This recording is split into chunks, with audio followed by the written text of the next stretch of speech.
Hello, good morning, good afternoon, good evening, depending where you are watching from. I'm Ania Tamirano, and this is my YouTube channel, Empowering Teachers Worldwide.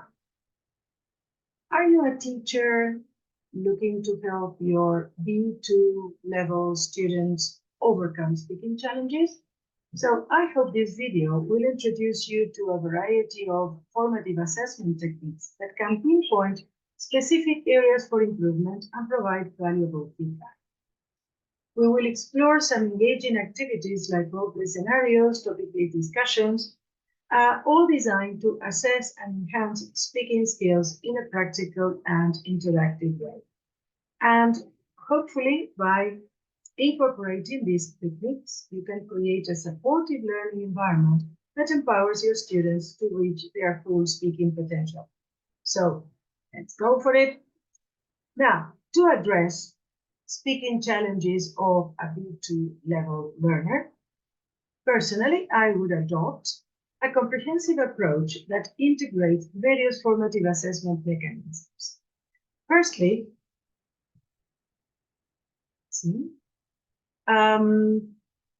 I conduct regular speaking assessments to identify specific areas of difficulty.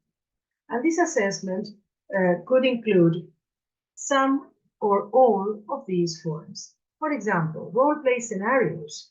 You can introduce role-play exercises that simulate real-life situations, and this will not only help you assess speaking skills, but also test the learner's ability to apply language in practical contexts.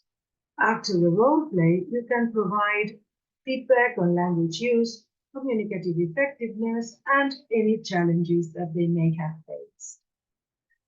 You can organize discussions around specific topics that are relevant to the learner's interest or to their areas of study. And this encourages the application of vocabulary and expressions related to those subjects. Formative assessment then can focus on the depth of the contribution, clarity of the message, and the ability to engage in meaningful interactions. You can also use visuals. Visual aids such as pictures, images, photographs, or even video clips. And you can ask the learners what they see, to describe what they see. For this, I usually use a few questions to guide them into, let's say, a more critical description of what they see. So I ask them, what can you see in this picture, image, etc.? What makes you say that? And then what else can you see? And sometimes I add a couple more questions. What do you think happened before this image was taken? And what do you think will happen next? This not only assesses their ability to articulate thoughts, but also enhances vocabulary related to visual representation. And formative feedback can highlight the effective use of descriptive language and areas for enrichment, such as I have mentioned, critical thinking. Also, you can encourage learners to share personal stories or narrate events. And this allows assessment of narrative skills, coherence, and the ability to maintain a conversation.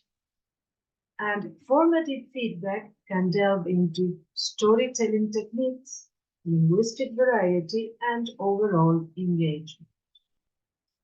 You can also set up debate scenarios or ask for the students' opinion on current issues. This challenges them to express and defend viewpoints, enhancing persuasive language skills, and you can focus, when you assess them, on the clarity of argumentation, the use of supporting evidence, and persuasive language.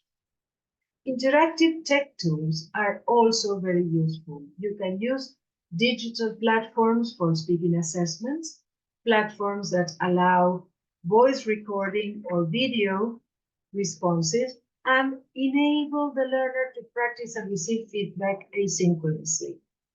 And this is particularly useful with older students and adult students because it accommodates diverse learning schedules and preferences.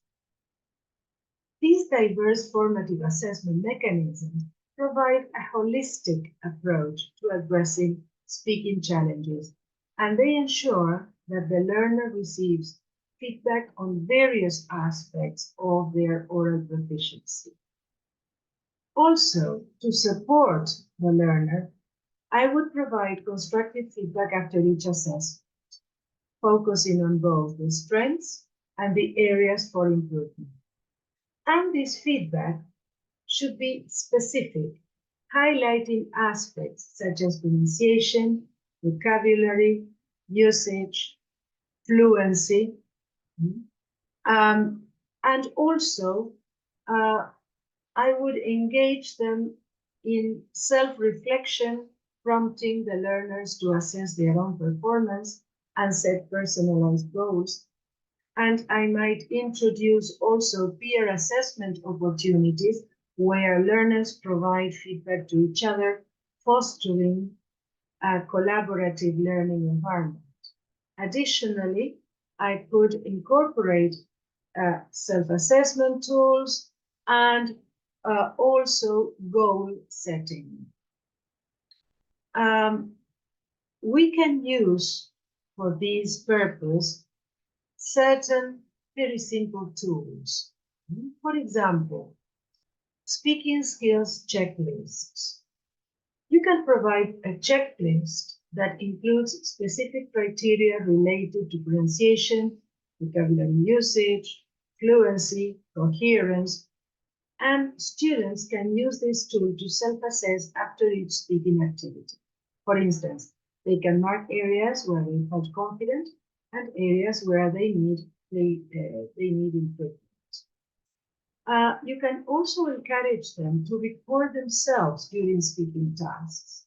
After each recording, then you can ask them to listen and reflect on their performance. And they can create a brief audio or written reflection highlighting strengths and areas for development. This promotes self-awareness and critical evaluation.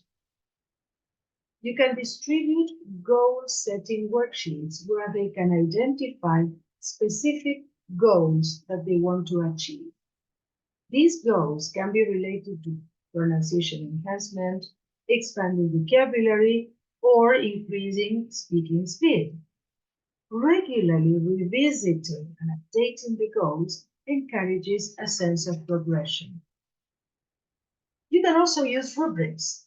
You can develop a simple rubric outlining different aspects of speaking, pronunciation, grammar usage, overall clarity, and learners can use this rubric to evaluate their own performance, assigning scores or descriptors for each criterion.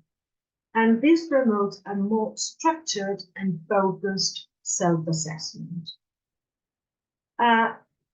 You can also encourage students to keep reflection journals where they document their thoughts and feelings after each speaking activity.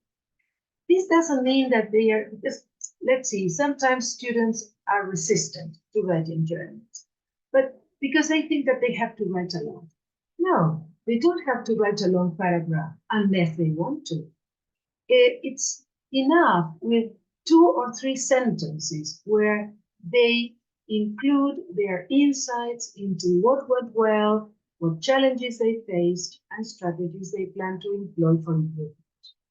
And this review of the journal helps them track their own progress.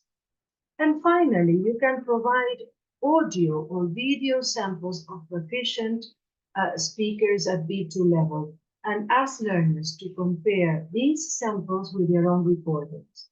And so they can identify similarities and differences. This comparative analysis will help them recognize areas where they can align their speaking skills with model examples. To address specific speaking challenges, you can also design targeted speaking activities that focus on the identified areas of improvement. By regularly incorporating these activities into the learning process, you ensure ongoing assessment and gradual improvement. So, in essence, a combination of regular formative assessments, targeted feedback, and learner involvement in their assessment process can create a supportive framework for improving speaking skills at upper intermediate level. So, this is it. Thank you so much for watching. Let me know in your comments below what assessment techniques you find the most effective. And don't forget to subscribe to my YouTube channel. With my videos, you will learn practical strategies that can be easily implemented in any EFL classroom. So this is it for today. See you in the next one. Bye.